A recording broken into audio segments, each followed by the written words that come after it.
آپ نے ٹھیک پڑھا ہے کہ بچوں کی تعریف نہیں کرنی چاہیے بلکہ بچوں کے کاموں کی تعریف کرنی چاہیے۔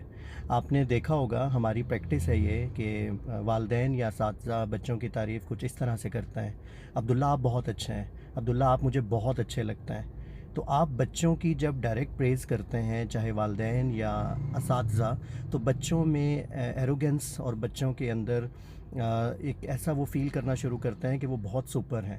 تو آپ بچوں کی ڈائریکٹ پریز نہ کریں بلکہ بچوں کے کاموں کی تعریف کریں، کیونکہ انسان کی تعریف نہیں بلکہ انسان کے کاموں کی تعریف ہوتی ہے، تاکہ دوسرے بچے بھی جان پائیں کہ آپ کو عبداللہ اچھا کیوں لگتا ہے۔ اگر آپ یہ بات بچوں کے سامنے اس طرح سے کریں کہ عبداللہ آپ مجھے اس لیے بہت اچھے لگتے ہیں کیونکہ آپ اپنا ہوم ورک ہمیشہ ٹائم پر کرتے ہیں اور بہت ریگولر کرتے ہیں۔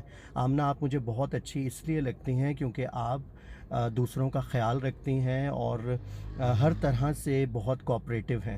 تو جب آپ بچوں کے کاموں کی تعریف کرنا شروع کریں گے تو بچوں کو یہ احساس ہوگا کہ اصل میں تعریف جو ہے وہ کام کی ہوتی ہے، اور باقی بچوں کے سامنے جب آپ کام کی تعریف کریں گے کسی بچے کے تو وہ بھی اپنے آپ کو ویسا کرنے کی کوشش کریں گے۔